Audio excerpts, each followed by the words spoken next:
साथियों नमस्कार। विश्व गुरु का ज्ञान विश्व शांति अभियान चैनल में आप सभी लोगों का स्वागत है।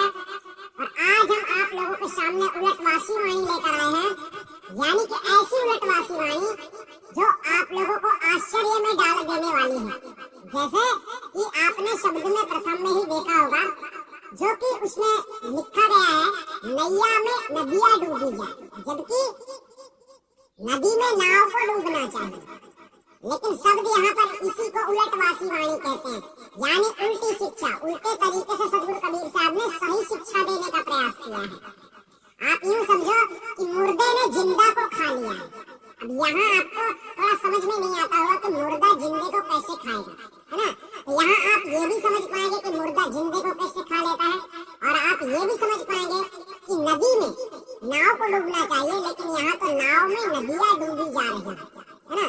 तो वाणी का प्रथम शब्द ही है नया में नदियां डूबी जाए, है ना। मतलब नाव में नदियां डूबी जाए। ये बात आपके समझ में अभी नहीं आई होगी।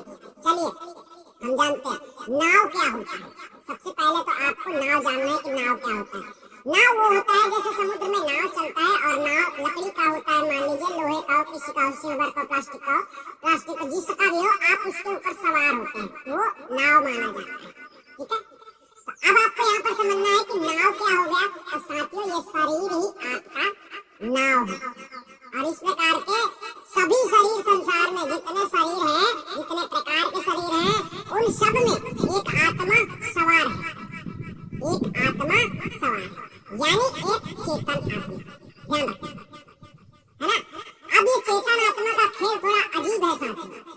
अब आप लोगों को ऐसा लगता होगा कि चेतन आत्मा जब नाव में सवार है तो चेतन आत्मा को डूबना चाहिए या फिर नाव को डूबना चाहिए, है ना। यानी कि अभी हमने आपको चेतन आत्मा को सवारी बताया है, नाव की सवारी। ठीक है, मतलब नाव में आप सवार है, यानी नाव में, इस नाव में जीव बैठा हुआ है। जीव के अंतर्गत मतलब आत्मा, जो चेतन आत्मा है, वो सवार है। ठीक है, तो ऐसा असंभव लगता होगा कि कैसे डूबेगी। अब तुम्हें वहां समझना है जिस अध्यात्म में सदगुरु कबीर साहब ने इस वाणी को पहुंचाने का प्रयास किया है, उस अध्यात्म में आप चलो कि साथियों जब जगत प्रपंच की रचना हुई है, वो एक ही चेतन आत्मा है जिसने सारे जगत प्रपंच की रचना की है। जिसने सारे जगत प्रपंच की रचना की है वो एक ही चेतन आत्मा है, और एक चेतन आत्मा से अनंत चेतन आत्माओं की उत्पत्ति हुई। अब यहाँ पर आप समझ गए हैं कि एक चेतन आत्मा जो सारे जगत की उत्पत्ति करती है, तो यह चेतन आत्मा कौन है? यह चेतन आत्मा कौन है? चेतन आत्मा समुद्र समान हो गया, बिल्कुल समुद्र। ठीक है ना। अब आपके अंतर्गत जो चेतन आत्मा है, उसी को यहाँ पर सदगुरु कबीर साहब ने समुद्र का नाम दिया है। उसी को समुद्र का नाम दिया है, और वो समुद्र इस नाव में डूबी जा रही है। इस नाव में मतलब पंच भौतिक शरीर रूपी नाव में डूबी जा रही है। उल्टी कथा चल रही है इसमें। उलटवासी वाणी का ये मतलब ही होता है। मतलब कि मरना इसको चाहिए, लेकिन मर आत्मा रही है बार बार। आज ये शरीर, कल वो शरीर, परसों वो शरीर, यानी इसी को डूबना कहते हैं। आत्मा 84 लाख योनियों में जाती है मनुष्य का तन पाने के बाद में। तो इसी बात को सदगुरु कबीर साहब ने डूबने के लिए कहा। अर्थात 84 लाख योनियों में जीव गया, अर्थात मनुष्य का तन आपने प्राप्त किया, भक्ति की, जो कुछ भी किया, अर्थात परमात्मा की भक्ति करके आप मुक्त भी हो सकते थे, लेकिन मुक्त नहीं होते हो तो डूब जाते हो। मतलब 84 लाख योनियों में जब आप जाते हो, तब ये नदी स्वरूप यानी आत्मा, समुद्र स्वरूप आत्मा, पंच भौतिक शरीर नाव में डूब जाती है। ये आत्मा यहाँ से सिद्ध होता है नया में नदियां डूबी जाए। ये बात आपको समझ में आ गया होगा। चेतन आत्मा एक नदी के समान है, एक समुद्र के समान है, जिसकी वजह से ये जगत प्रपंच सब कुछ उत्पन्न हुआ है। तो वो समुद्र के समान, और वो समुद्र नाव में डूबा जा रहा है। नाव मतलब इसमें। अब इसमें डूबने की बात है ना। आज आपको ये शरीर मिला, और अगले जन्म में दूसरा शरीर मिलेगा, अगले जन्म में तीसरा शरीर मिलेगा, तो आत्मा इसमें डूबती हुई जा रही है ना। तो नया में नदियां डूबी जाए, इस प्रकार से बात को सदगुरु कबीर साहब ने सिद्ध करने का प्रयास किया है।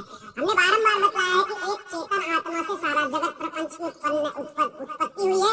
इसलिए जो एक चेतन वो समुद्र के समान, और वो समुद्र को नाव में डूबना चाहिए, मतलब नाव को समुद्र में डूबना चाहिए, लेकिन यहाँ उल्टी बात आ रही है कि समुद्र नाव में डूब रहा है। तो इसके अंदर जो आत्मा है उसी को सदगुरु कबीर साहब ने समुद्र बताया है, और जो ये नाव है पंचभौतिक शरीर जो है, वो पंचभौतिक शरीर में जो है तो आत्मा बारंबार डूब जा रही है, मतलब आज इस शरीर में है, कल दूसरे शरीर में है, परसों तीसरे शरीर में है, बारंबार जन्म मृत्यु के चक्कर में पड़े रहने वाली आत्मा को सदगुरु कबीर साहब कह रहे हैं कि नया में नदियां डूबी जाए, यानी नदी रूपी आत्मा, यानी आत्मा से सब कुछ उत्पन्न हुआ है तो आत्मा नदी मानी जाएगी।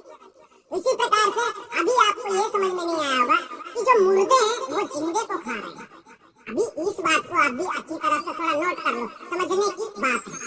चलिए, मनुष्य का तन जो साथियों प्राप्त होता है, ये मोक्ष प्राप्त करने के लिए होता है, भक्ति करने के लिए होता है, और मनुष्य तन में जो कुछ करना अनिवार्य है वो सब कुछ करना भी जरूरी है। घर में, परिवार में, है ना, जहाँ भी आप रहते हैं, तो अपनी जरूरतों को पूर्ति करने के लिए कर्तव्य करना भी आवश्यक है। लेकिन इसके साथ साथ जो आपके जीवन का विशेष उद्देश्य है वो है मुक्ति का, अर्थात परमात्मा आत्मा का ज्ञान स्वरूप प्राप्त करके परमात्मा में विलीन हो जाना, इस नश्वर संसार से छूट जाना। ठीक है, तो अब इस नश्वर संसार से छूटने के लिए आप लोगों को क्या करना पड़ता है साथियों? सत्य ज्ञान की प्राप्ति करनी होती है, सच्चे सतगुरु की तलाश करनी होती है, एक ऐसा सच्चा सतगुरु जो आपको आत्मा परमात्मा का स्वरूप ज्ञान दे सके, और दूसरी बात तुम्हें सत्य मार्ग में चला सके। जब आप सत्य मार्ग में चलते हैं तब आपकी मुक्ति होती है, तब आप मुक्ति के पद में जाते हैं, मुक्ति के योग्यता में आते हैं, आप मुक्ति के अधिकारी होते हैं। सबसे पहले कुछ भी प्राप्त करने के पहले उसका अधिकारी बनना जरूरी है। कोई कलेक्टर बनना चाहे और अधिकारी ना बने, मेहनत ना करे, पढ़ाई लिखाई ना करे, शिक्षा प्राप्त ना करे और सोचे कि मैं कलेक्टर बन जाऊंगा, तो ऐसा संभव नहीं है।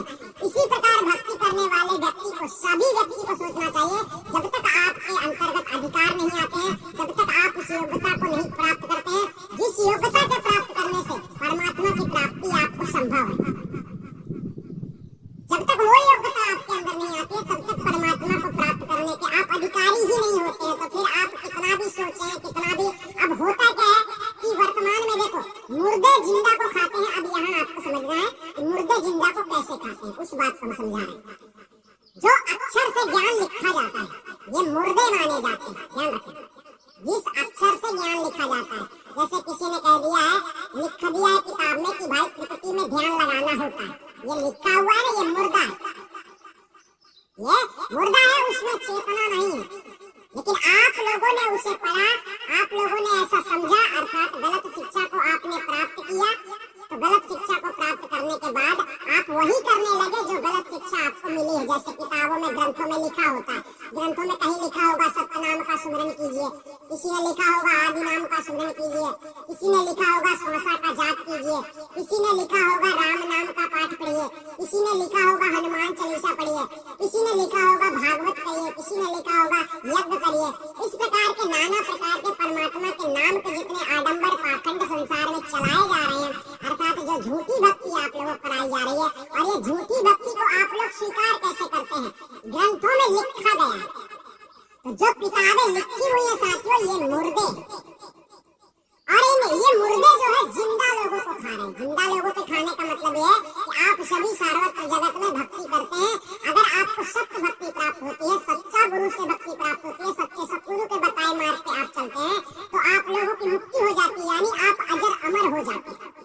लेकिन अगर इनके मनगढ़ंत शिक्षा को प्राप्त करते हैं, आप सोचते हैं कि अल्लाह के पास जाएंगे तो मुक्ति हो जाएगी, आप सोचेंगे रामचंद्र जी के भक्ति करेंगे तो मुक्ति हो जाएगी, इसी प्रकार कृष्ण की भक्ति करेंगे तो मुक्ति हो जाएगी, ऐसे मुक्ति के नाम पर आप झूठी शिक्षा को प्राप्त करते रहेंगे, तो यही मुर्दे जो अक्षर स्वरूपी ज्ञान है, जो वाणियां हैं, संस्कृत के वाक्य हैं, जितने भी मंत्र तंत्र जो भी जगत में बनाए गए हैं, अर्थात किताबों में जो कुछ आपको देखने को मिलता है कि ऐसा करने से ऐसा होता है, ऐसा करने से ऐसा होता है, तो ऐसा कुछ भी करने से साथियों मुक्ति होती नहीं।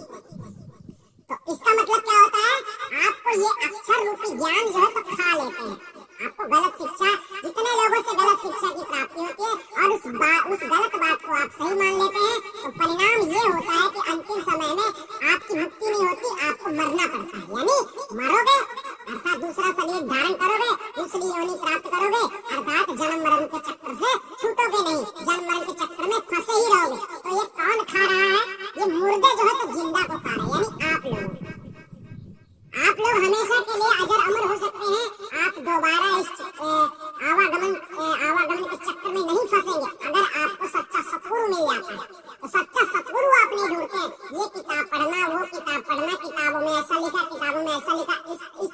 विश्वास कर लेते हैं। किसी भी चीज का जब आप प्रैक्टिकल करते हैं, प्रैक्टिकल ज्ञान जब आपको प्राप्त होता है, यानी चलो परमात्मा की बात दुनिया करती है, तो परमात्मा से रूबरू क्यों नहीं करा रहे हैं दुनिया के लोग? बात यहाँ आके तकती है। परमात्मा पर भरोसा तो करते हो, विश्वास तो करते हो, है ना? अब जितना विश्वास आप लोग कर रहे हो वो किताबों के ऊपर कर रहे हो। किताबों में भी बड़ी बड़ी लड़ाई चल रही है। नहीं वहाँ तो ऐसा लिखा है, उस जगह में तो ऐसा लिखा है, कुरान तो ऐसा बोलता है, हिंदू ग्रंथ ऐसा बोलता है, वेद में ऐसा लिखा है, देवी पुराण में ऐसा लिखा है, रामायण में ऐसा लिखा है। ये क्या है जो लिखा गया है? ये सभी मुर्दे हैं। इसको ये मुर्दे जो है जिंदा लोगों को खा रहे हैं। मतलब जिंदा आप लोग हैं, आप भक्ति करने जाते हैं, उस मुर्दे लिखे हुए किताब में अक्षर रूपी जो मुर्दे हैं, उस मुर्दा ज्ञान स्वरूप को आप लोग प्राप्त करते हैं, उस पर विश्वास कर लेते हैं। गीता में ये लिखा है, भागवत में ये लिखा, कुरान में ये लिखा, बाइबल में लिखा, ये सब मुर्दे अर्थात बीते समय की बात है। बीते समय वाले जो होते हैं भूतकाल यानी कि मुर्दे माने जाते हैं। तो उन मुर्दे चीजों को आप लोग सत्य मान लेते हैं और वो मुर्दों पर आप लोग विश्वास कर लेते हैं। वो मुर्दे आप लोगों को मुक्ति नहीं दिलाते, मोक्ष ज्ञान प्राप्त नहीं करवाते, मोक्ष गति नहीं दिला सकते। तो होता क्या है?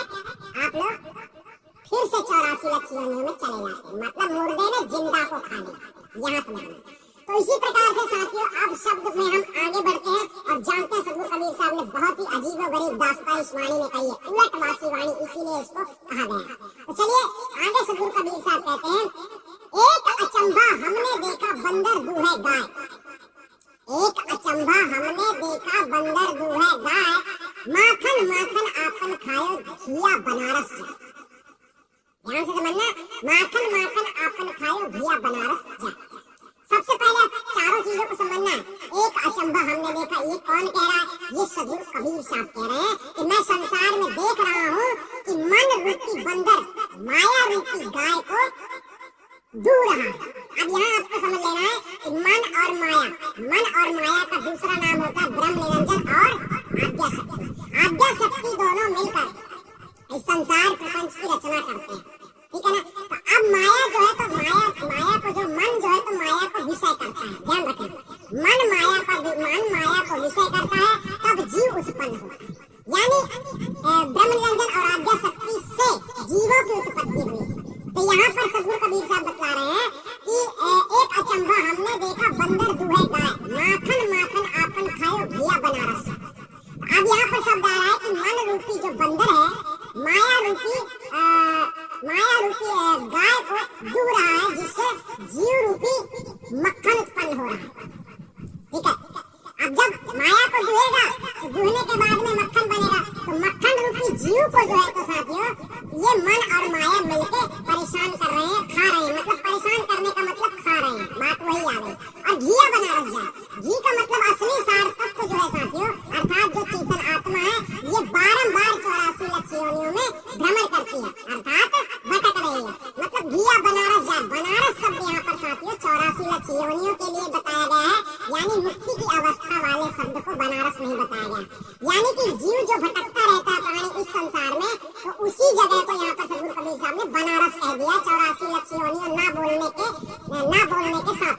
यानी कि सद्गुरु कबीर साहब यहाँ पर 84 लाख योनियों बता सकते थे, लेकिन वाणी को सटीक समझाने के लिए आप लोगों को, यानी उलटवासी वाणी ऐसी ही होती है कि जल्दी समझ में नहीं आती। तो घिया बनारस जा, इस शरीर के अंतर्गत का मूल तत्व साथियों चेतन आत्मा होता है और चेतन आत्मा शुद्ध माना जाता है। परंतु चेतन आत्मा अपने निज स्वरूप को न जानने के कारण बारंबार 84 लाख योनियों में जा रहा है। यानी भक्ति तो करता रहता है सारा जीवन, लेकिन आत्मज्ञान परमात्म ज्ञान यानी वास्तविक, जैसे दूध का वास्तविक सार तत्व होता है घी, इसी प्रकार से इस शरीर का वास्तविक अंग होता है आत्मा। यानी आत्मा ना हो तो मन और जीव ये सब कुछ भी नहीं हो। तो यहाँ पर असल तत्व जो घी होता है, ये घी बारंबार कहा जा रहा है बनारस। यानी घी रूपी जो चेतन आत्मा है ये बारंबार 84 लाख योनियों में भटक जा रही है। क्यों?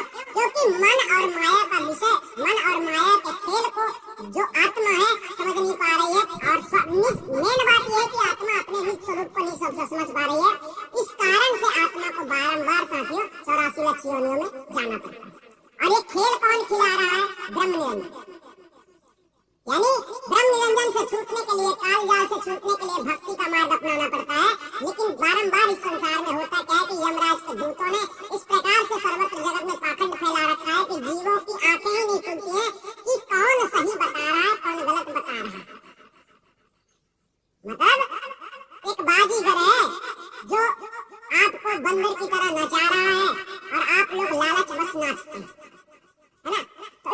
सदगुरु कबीर साहब ने इस वाणी में कहा, एक अचंभा हमने, ये आश्चर्यजनक बात है, मतलब एक आश्चर्यजनक बात है कि एक अचंभा हमने देखा, बंदर दूहे गाय और माखन माखन आपन खायो, ये बनारस है। कहने का तात्पर्य यहाँ पर ये आ रहा है सदगुरु कबीर साहब का कि देखो, गाय को एक इंसान दूहे तो बात अलग है, गाय का बछड़ा दूध पिए तो बात अलग है, लेकिन यहाँ एक आश्चर्यजनक बात है कि एक बंदर गाय को दूहता है और उसका जो दूध से जो उसकी प्रक्रिया मतलब जो मक्खन बनता है, दूध से मक्खन बनता है, तो दूध तो गाय का निकाला गया, फिर उसके बाद में मक्खन निकाला गया, तो उसे खाता है। यानी जीव का कर्म रूपी जो परिणाम होता है, कर्म भरम में रख के जीवों को परेशान करना, जीवों को सुख दुख का हानि लाभ पहुंचाना और जीवों का अधिष्ठाता देवता बन के रहना, स्वयं को ईश्वर समझना, ये ब्रह्म निरंजन का काम है।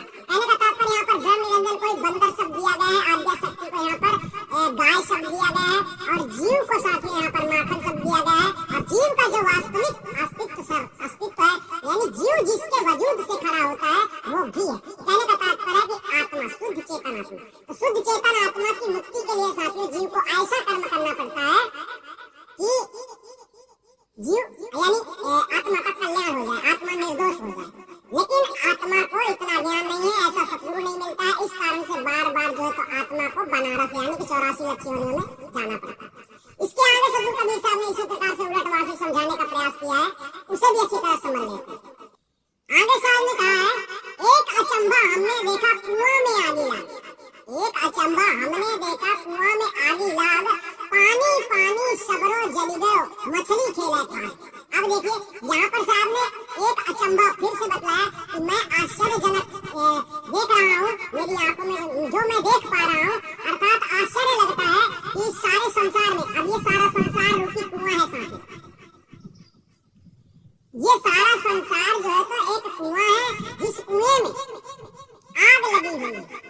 आपको पता नहीं है कि ये संसार जो है तो संसार में केवल मनुष्य ही दुखी नहीं है, मनुष्य के साथ साथ सभी प्राणियां, सभी प्राणी, सभी देवी देवता, यानी कोई सुखी नहीं है। यानी 3 प्रकार के दुख सबके साथ लगे हुए हैं, दैहिक, दैविक और आधिभौतिक। ये 3 प्रकार के दुख जो है, दुख से जो है तो सारा संसार जो है तो जुड़ा हुआ, हर किसी को पीड़ा होती है, चाहे वो रिद्धि सिद्धि हो, चाहे वो कितना ही बड़ा देवी देवता क्यों ना हो, क्योंकि इस ब्रह्मांड को चलाने वाला, इस दुनिया को चलाने वाला, बनाने वाला, सुख और दुख कर्मों के अधीन ही करके रखा हुआ है। इस प्रकार से गलती देवी देवताओं से भी हो जाती है, रिद्धि सिद्धियों से भी हो जाती है, सबसे होती है गलती, और उसी गलती का परिणाम वो देता है बाद में, उसके संविधान के अनुसार हर किसी को पीड़ा होती है। यानी 3 लोक 14 भुवन में रहने वाला कोई भी प्राणी क्यों न हो, अगर वो गलत करता है तो उसे दंड देने का वो पूरी कोशिश करता है, और कोशिश नहीं बल्कि दंड देता भी है, क्योंकि इस दुनिया को चलाने वाला, उसकी पूरी दुनिया में नजर है, वो सब कुछ देख पा रहा है कि क्या हो रहा है संसार में। ठीक है, तो यहाँ पर साहब ने कहा, अर्थात सदगुरु कबीर साहब के कहने का तात्पर्य है कि इस संसार में जो कुछ है ये सब कुछ नष्ट हो जाने वाला, सब नश्वर संसार है, अर्थात पानी पानी सबरो जल गए, यानी जितना सब कुछ है संसार में ये सब जल जाएगा, खत्म हो जाएगा, अर्थात तुम भी जल जाओगे। और लेकिन यहाँ पर सदगुरु कबीर साहब ये बताना चाहते हैं कि आप लोगों को अज्ञानता बस यहाँ मजा आ रहा है, आपको दिख नहीं रहा है कि संसार में आग लगा। जब इस पूरे संसार में ही अग्नि लगी हुई है, तो बताइए आप कैसे खुशी रह सकते हैं, आपको कैसे सुख प्राप्त हो सकता है। लेकिन ये अग्नि दिखाई नहीं देती है, इस अग्नि का प्रभाव आपको अभी प्रभावित नहीं कर रहा है, तो आप नहीं समझ पा रहे हैं कि इस संसार में अग्नि लगी हुई है। और मछली खेले खाट का मतलब अज्ञानी जीव जो होता है, आप लोगों के जब जो अंदर अज्ञान भरा हुआ है, इस अज्ञानता के कारण आप लोग परमात्मा की भक्ति में लगन नहीं लगाते हैं, मनमानो पतन तो प्राप्त किया है, बस खाते हैं, कमाते हैं और ऐश करते हैं, मान बढ़ाई करते हैं, सारा दिन झूठ बोलते हैं, यानी कि नाना प्रकार के दंभ अभिमान पाखंडों में उलझे रहते हैं, और आपको पता नहीं है कि ये सब आगे आप लोगों के लिए कष्टदायक है, बहुत बड़े संकट में डाल देगा ये जीवन। ये जीवन आपका अगर व्यर्थ में चला गया, अगर मुक्ति नहीं मिली, अगर आप यूं ही भूले रहे, सोना खाना कमाना है ना, इसी में अगर भूले पड़े रहे, तो आगे आने वाला जो जीवन है, ये जीवन में तो इस, हालांकि जीवन कोई भी हो, सब में सुख दुख होता है, बट इस जीवन में जो सुख दुख आपको प्राप्त हो रहा है, इससे ज्यादा सुख दुख आपको उसमें प्राप्त होगा जो आपका दूसरा योनि, दूसरा शरीर आपको प्राप्त होने वाला है। तो सदगुरु कबीर साहब समझाना चाहते हैं कि इसमें, इस संसार में कोई भी नहीं रह सकता। ये क्षणिक सुख साथियों सुख नहीं होता। जब आप कुछ भी खाते हो उसी समय उसका स्वाद मिलता है, फिर उसका स्वाद खत्म हो जाता है। जब आप कुछ खाते हो उसी समय उसका स्वाद मिलता है, उसके बाद उसका स्वाद खत्म हो जाता है। कभी आपको कोई हंसाने वाला मिलता है, आप वहाँ बैठेंगे, उसके साथ बैठेंगे, अगर कॉमेडी वगैरह चलती है तो वहाँ आप हंसेंगे, उसके बाद वो हंसी खत्म हो जाती है। अर्थात ये क्षणिक हंसी, क्षणिक सुख है। क्षणिक सुख के कारण जो है तो आप लोगों को ऐसा दुख भोगना पड़ेगा इन सुखों में अगर आप भूल गए। और ये संसार के सभी लोग भूले हुए माने जाते हैं जो परमात्मा को भूल कर इस संसार में नाना प्रकार के कर्म कांडों में लगे रहते हैं। परमात्मा की सच्ची भक्ति अगर आप लोग नहीं करते हैं तो आपका जीवन यानी कि व्यर्थ ही चला जाएगा। यानी आप जिस आनंद में चूर होकर घूम रहे हो, भटक रहे हो इधर उधर, यानी धन दौलत मोह माया में आप लोग विषय वासनाओं में लटके हुए हो, तो ये सब आप लोगों के लिए बाद में परेशानियां खड़ी कर देगी, मुसीबत बन जाएगी। यही सब। और अगर परमात्मा की भक्ति कर लेते हो तो आप लोगों का जीवन कल्याण हो जाता है। यानी मछली खेला खाट का मतलब यही सदगुरु कबीर साहब कहना चाहते हैं, इस संसार में सुख नहीं है और जीव को ऐसा लगता है कि मैं सुखी हूँ। जब तक आत्मा परमात्मा का ज्ञान आपको प्राप्त नहीं होता है, आपको परिचय नहीं होता आत्मा परमात्मा कैसी होती है, तब तक अगर आप लोग उसको पाने के लिए प्रयास नहीं करते, जतन नहीं करते, सतगुरु की शरण नहीं लेते, सतमार्ग पे नहीं चलते और यूं ही घूम रहे हो चैन से, तो इसी बात पे यहाँ पर सदगुरु कह रहे हैं मछली खेले खाए। यानी मछली शब्द अज्ञानी जीव यहाँ आनंद से रह रहा है, परमात्मा को प्राप्त किए बिना, परमात्मा को जाने बिना, सतगुरु की शरण लिए बिना, सत्कर्म किए बिना, आनंद से चैन से। बहुत सारे ऐसे लोग हैं जो परमात्मा को जानते ही नहीं। परमात्मा को जानने वाले तो मान लो संसार में है कि नहीं ये पता भी नहीं है, लेकिन आदि अनादि मुक्ति पद में है, ऐसा मत समझना। परंतु ये बात है कि परमात्मा को मानने वाले संसार में बहुत सारे लोग नहीं भी मानते। जो मानते ही नहीं है तो वो भक्ति क्या करेंगे, उनके तो बस की बात ही नहीं है, वो तो समझ भी नहीं सकेंगे इतना जल्दी परमात्मा को, है ना। तो कुछ लोग मानते हैं, जो लोग मानते हैं वो लोग भक्ति करते हैं। तो जो लोग भक्ति करते हैं उन सबको जानना चाहिए कि भक्ति करते हो तो जीते जी आत्मा परमात्मा को आपको जानना है, और ये खेल केवल 5 सेकंड के अंदर खत्म हो जाता है। अर्थात आत्मा परमात्मा का स्वरूप ज्ञान तत्काल होता है, ऐसा नहीं है कि सदियों बाद होगा, मरने के बाद होगा। तो साथियों यहाँ पर सदगुरु कबीर साहब ने कहा है जिस संसार में आग लगी हुई है, इस संसार में कहीं भी यानी क्षणिक सुख किसी गिनती में नहीं आता। अपार दुख हो और क्षणिक सुख हो तो गिनती तो दुख की होगी ना, सुख की नहीं होगी। तो इसलिए साहब ने कहा है कि एक चंबा हमने देखा कुआं में आगे लग, पानी पानी सबरो जर गयो, मछली खेले पार। यानी आप लोग अज्ञान स्थिति में रहकर इस संसार में ही सुख मानते हैं, इस संसार की खुशियों को ही खुशियां मानते हैं और उस पारब्रह्म परमात्मा की प्राप्ति की खुशी को प्राप्त नहीं कर पाते हैं। अर्थात यही डूब जाते हैं, इसी भूल में रहते हैं कि मैं तो सुखी हूँ, मेरे पास धन दौलत है, मैं बड़ा आदमी हूँ, मुझे क्या कमी है। तो इस भूल में जीवन नहीं गुजारना चाहिए, ठीक है। अज्ञानी आदमी को, अज्ञानी पुरुष को यहाँ पर सदगुरु कबीर साहब ने मछली शब्द का प्रयोग किया। ऐसे अनंत मछलियां संसार में, संसार रूपी कुएं में घूम रही हैं, अर्थात सारे संसार में आग लगी हुई है और पानी पानी सब कुछ जलने वाला है, जल रहा है और मछली खाक हुई है, जबकि मछली पानी के बिना जिंदा रह नहीं सकती। यहाँ ध्यान रखें, मछली पानी के बिना जिंदा रह नहीं सकती। तो जब पानी नहीं रहेगा तो मछली कहाँ रहेगी, ये आप लोग समझ नहीं पा रहे। सब नश्वर संसार में संसार नहीं बचने वाला है तो तुम क्या बचने वाले। जिस दिन पंच भौतिक संसार से आपका शरीर छूटता है उसी समय आपकी सृष्टि, आपकी दुनिया सब कुछ खत्म हो जाती है। साथी आपके भाई बंद, रिश्ते नाते, धन दौलत सब कुछ आपसे अलग हो जाता है, आप सबसे अलग हो जाते हैं और फिर भटकते रहते हैं। इससे पहले आप शरीर से अलग हो जाओ, सब चीज से अलग हो जाओ, इससे पहले परमात्मा से जुड़ जाओ, परमात्मा को जान लो, पहचान लो, ताकि ये संसार छूट जाए लेकिन परमात्मा ना छूटे। और ऐसा हो जाएगा साथियों तो आपको मुक्ति मिल जाएगी। तो सदगुरु कबीर साहब ने आगे भी इसी प्रकार से उलटवासी शब्द में समझाने का प्रयास किया, उसे भी अच्छी तरह से जान लो।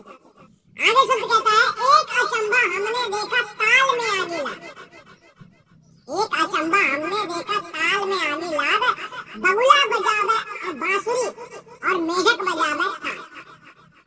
अब यहाँ पर समझा किसको बगुला कहा गया, किसको मेढक कहा गया और ताल किसको कहा गया। ताल एक तालाब को बतलाया गया, ताल शब्द तालाब को ताल शब्द लगाया गया। तो यहाँ पर सदगुरु कबीर साहब बतला रहे हैं कि इस संसार में जो है, संसार रूपी तालाब में जो है आग लगी है। बात वही उसी शब्द में आ गई, इस संसार रूपी तालाब में आग लगी है और इस संसार में बगुला मतलब होता है यहाँ पर साथियों अज्ञानी वंचक गुरु वाले।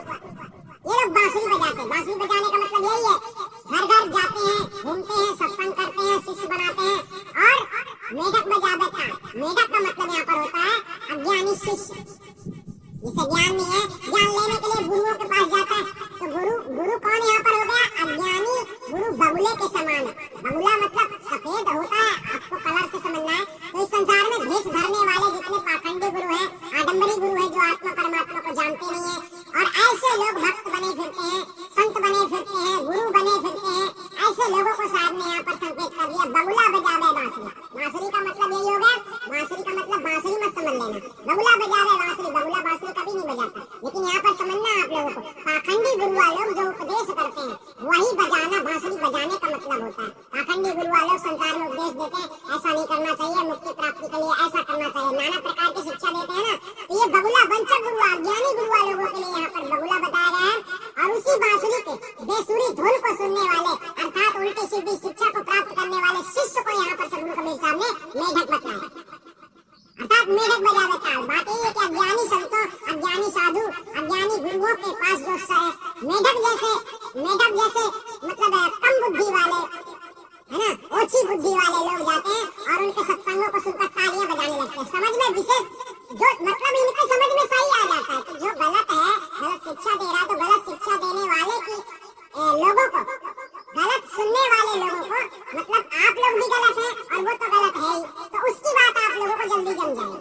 क्योंकि ये लोग लालच देते हैं, पाखंडी गुरु वाले लालच देते हैं और लालची आप लोग होते हैं, इसलिए आप दोनों एक हो जाते हैं, यानी मिल जाते हैं। अर्थात आप लोग अगर निष्पक्ष रहें, निष्पक्ष ज्ञान सुने, निष्पक्ष बात करें, निष्पक्ष ज्ञान को समझें, अगर सत्य की खोज करें, तो सत्य संसार में कोई एक ही होगा, चार नहीं होगा। सत्य पुरुष परमात्मा एक ही है, इस जगत का परमात्मा एक ही है, तो वो दो नहीं होगा, दो नाम उसके नहीं होंगे, तीन नाम उसके नहीं होंगे, पांच नाम उसके नहीं होंगे। ये तो लोगों ने बना के बता दिए, नकली बगुला जैसे साधु जो होते हैं, जो भेष तो इनका बराबर होता है, लेकिन भेद नहीं होता। बात वही है कि आत्मा परमात्मा को जानते नहीं है, भेष बना लेते हैं, चंदन लगा लिया, कपड़े उल्टे सीधे पहन लिए, जो भी भगवा रस बना लिया, जैसा भी, तो यानी ये भेष के साधु होते हैं, भेष बराबर होता है, इनका भेद बराबर नहीं होता। ये ज्ञान जानते नहीं, यानी राम की बात करते हैं, राम को नहीं जानते, शास्त्र की बात करते हैं, शास्त्र को नहीं जानते सही ढंग से। भाई पढ़ लेने से कुछ नहीं होता, जब तुम शास्त्रों के अनुसार चलते ही नहीं हो। अगर संसार में कोई भी व्यक्ति अपने ही शास्त्रों के अनुसार चलता ना, तो इस संसार में दंगा फसाद कभी ना होता, लड़ाई झगड़ा कभी ना होता, क्योंकि कोई भी शास्त्र जो है तो लड़ने झगड़ने की आज्ञा नहीं देता, और लड़ने झगड़ने की जो आज्ञा देता है वो शास्त्र नहीं है, वो तो शस्त्र है, फिर हथियार है, समझ रहे हो। इस प्रकार से साहब ने यहाँ पर कहा, एक अचंभा हमने देखा, अर्थात यह आश्चर्यजनक बात है कि बगुला जैसे जो मूर्ख पाखंडी गुरुआ होते हैं, ढोंगी होते हैं, आडंबरी गुरुआ होते हैं, ऐसे लोग सत्संग रूपी बीन बजाते हैं, मुरली बजाते हैं, बांसुरी बजाते हैं, अर्थात सत्संग करने का ढोंग करते हैं, सत्संग नहीं जानते, सत्य कोई नहीं जानते, सत्संग क्या जाने। तो ऐसे आडंबरी साधुओं से बचने के लिए सद्गुरु कबीर साहब संदेश देना चाहते हैं कि ऐसे ओछी बुद्धि वाले जो लोग होते हैं, मेढक के समान जो शिष्य होते हैं, अर्थात आपने झूठे गुरु को गुरु बना लिया, गुरु समझ लिया, गुरु मान लिया, और वो गुरु आपका ऐसा है जिसने आत्मा परमात्मा का ज्ञान आपको आज तक दिया ही नहीं, बस किताबों में पढ़ लो, वो राम है, परमात्मा ऐसा है, परमात्मा वैसा है, परमात्मा से परिचय कराने वाला सच्चा संत साधु सतगुरु होता है। परिचय जो करवाता है, ढूंढने के लिए नहीं कहता है कि ऐसा करना तो मिल जाएगा, ऐसा करना तो मिल जाएगा। आत्मा परमात्मा का स्वरूप ज्ञान देने वाला सच्चा सतगुरु होता है। तो आप लोगों को परमात्मा को जानना है, ढूंढना नहीं है, परमात्मा कहीं और गाया नहीं, और परमात्मा को ढूंढने की एक ही साधना है, सच्चा सतगुरु की तलाश कर लो तो आपको परमात्मा मिल सकता है, क्योंकि सच्चा सतगुरु जानता है, आपको भी जानकारी दे सकता है कि परमात्मा कैसा होता है, आत्मा का स्वरूप कैसा होता है। बस इन दो चीजों को आप अच्छी तरह से समझ लेते हैं तो आपका जीवन का जो उद्देश्य साथी वो पूरा हो जाता है, फिर आपको भटकना नहीं होता। सद्गुरु कबीर साहब ने यहाँ पर पाखंडी गुरुओं के बारे में एवं अज्ञानी शिष्यों के बारे में बताया, तो अर्थात अज्ञानी शिष्य अज्ञानी गुरुओं के पास ही जाते हैं। बात यही है कि अज्ञानी गुरु जब होगा तो अज्ञानी गुरु की जो शिक्षा होगी ना, वो अज्ञानी लोगों को जल्दी समझ में आ जाएगी। मगर आपके पास अगर ज्ञान विवेक थोड़ी बहुत है, कम से कम समझने की कला तो होनी चाहिए, विवेक करने की कला तो होनी चाहिए। बोलने वाला तो बोल रहा है, लेकिन आपको विचारने की कला नहीं है, समझने की कला नहीं है, विवेक नहीं है आपके पास, इसलिए आप उनके चंगुल में फंस जाते हैं। यहाँ पर साहब ने मेढक शब्द बतलाया है शिष्यों को और बहुला शब्द बताया है ढोंगी गुरुओं, आडंबरी गुरुओं, जो नाना प्रकार के कर्मकांड करके जीवों को उलझा देते हैं, फंसा देते हैं, अपने चमत्कारों में उलझा लेते हैं। तो सदगुरु कबीर साहब ने यहाँ पर इस प्रकार से बतलाया। आगे भी सदगुरु कबीर साहब ने क्या कहा है उसे भी अच्छी तरह से समझ लीजिए। आगे साहब का शब्द कहता है, कहे कबीर सुनो भाई साधु, कहे कबीर सुनो भाई साधु, यह पद है निर्वाणी, जो यह पद का अर्थ लगावे सोई महागुरु ज्ञानी। ध्यान से समझना इस शब्द में क्या बतलाया गया है। और वैसे भी हम ये नहीं कहते कि हम महाज्ञानी हैं, बट हम तो ये कहना चाहते हैं कि हम आप लोगों के सामने जो है तो सच्चाई को बयान करना चाहते हैं। ऐसे बहुत सारे शब्दों में सदगुरु कबीर साहब ने कहा है, जो यह पद का अर्थ लगावे सोई गुरु हम चेला, ऐसा बतलाया है। क्यों ऐसा सदगुरु कबीर साहब ने चैलेंज दिया। जिसके पास आत्मज्ञान नहीं है, जो आत्मज्ञान स्वरूप से परिचित नहीं हुआ है, ऐसे लोग सदगुरु कबीर साहब की वास्तविक वाणियों के अंतर्गत सार निकाल नहीं सकते हैं। यानी बहुत मुश्किल है समझना, क्योंकि सदगुरु कबीर साहब ने भौतिक यानी भूतकाल, भविष्यकाल, वर्तमान काल तीनों चीजों की शिक्षा सदगुरु कबीर साहब ने अपने वाणी में दी है। ध्यान रखना, तो उनकी वाणियों को समझना इसीलिए कठिन है, ओछी बुद्धि वाला व्यक्ति नहीं समझ सकता है। सबसे बड़ी बात है कि वास्तविक सार सत्य तक वो जा सकता है जो आत्मा परमात्मा का ज्ञानी, जो जानता है। यानी हम आपको कितना भी समझाते हैं, जब तक आपको आत्मा परमात्मा स्वरूप ज्ञान नहीं होगा, तो उस स्तर तक आप नहीं समझ पाएंगे जिस स्तर से हम बात कर रहे हैं, जिस स्तर से हम समझा रहे हैं, उस स्तर में। सदगुरु कबीर साहब ने इस वाणी में बतलाने का प्रयास किया। कहे कबीर सुनो भाई साधु, यह पद है निर्वाणी, जो यह पद का अर्थ लगावे सोई महागुरु ज्ञानी। यानी कहने का तात्पर्य इस शब्द में बहुत बड़ी व्याख्या छिपी हुई थी, जिस व्याख्या को साथियों हर कोई नहीं बता सकता था, हर कोई नहीं समझा सकता था, हर किसी के समझा लेने की बस की बात नहीं थी। परंतु आप लोगों को जगत प्रेमी चंद्रदेव के द्वारा जानकारी मिल गई है। बट ऐसा मत सोचना कि जगत प्रेमी चंद्रदेव जो है तो महाब्रह्म ज्ञानी, क्योंकि जगत प्रेमी चंद्रदेव की दो अवस्था होती है, एक तो ये ज्ञान है, एक तो ये ज्ञान नहीं है। जब कोई नहीं मानता है उसके लिए हम अज्ञानी हो जाते हैं, चुप हो जाते हैं, उससे कुछ नहीं बोलते हैं। और जो मानता है उसको हम बताने का प्रयास करते हैं, समझाने का प्रयास करते हैं। तो हम ज्ञानी में भी नहीं है, दूसरी बात अज्ञानी में भी नहीं है। हम जो भी जानते हैं उसके जरिए आप लोगों तक सत्य यानी जो सही है वो जानकारी देने का प्रयास करते हैं। हमारी पूरी कोशिश है कि आप लोग सत्य को जान लो और सत्य को जानने के बाद अपना मार्गदर्शन करो, यानी कि आप आगे चलने का प्रयास करो। अभी अगर भक्ति मार्ग में आप नए हो तो आप लोगों को सबसे पहले वीडियो देखना चाहिए, समझना चाहिए, परखना चाहिए, यानी कितनी सच्चाई है आदि अनादि मुक्तिपंथ के वीडियो में, संत देवराज के वीडियो में, जगत प्रेमी चंद्रदेव के वीडियो में। जिस वीडियो में जो कोई भी वीडियो आप देखेंगे तो उस वीडियो में आप लोगों को बहुत बड़ा सार समझ में आएगा। आप थोड़ा मतलब धैर्यता से काम लीजिए, धैर्यता से जब आप काम लेंगे तो आपके साथ धोखा नहीं होगा, है ना। तो आप लोग समझ रहे होंगे इस वाणी में उलटवासी वाणी सदगुरु कबीर साहब किसी प्रकार से होती है, और कई उलटवासी वाणियां फिर धीरे धीरे आने वाली हैं, जिसको हम अच्छी तरह से आप लोगों को डायरेक्ट समझाएंगे। साथियों तब तक के लिए धन्यवाद, हम आप लोगों से फिर मिलेंगे। आप सभी अपना ख्याल रखना, वीडियो को ज्यादा से ज्यादा शेयर करना, क्योंकि हम चाहते हैं सारे संसार के लोगों को उस सच्चाई का पता चलना चाहिए, जिस सच्चाई के पता हो जाने से आपके मन को शांति मिल जाती है, परमात्मा रूपी भक्ति पूरी हो जाती है और जीवन का उद्देश्य पूरा हो जाता है। तो वीडियो अगर समझ में आ गया है तो लाइक करना बिल्कुल मत भूलना, क्योंकि जब आप लोग लाइक करते हो ना तब हमको पता चलता है कि आपको वीडियो पसंद आया। तो लाइक जरूर करना चाहिए, अगर पसंद आता है तो।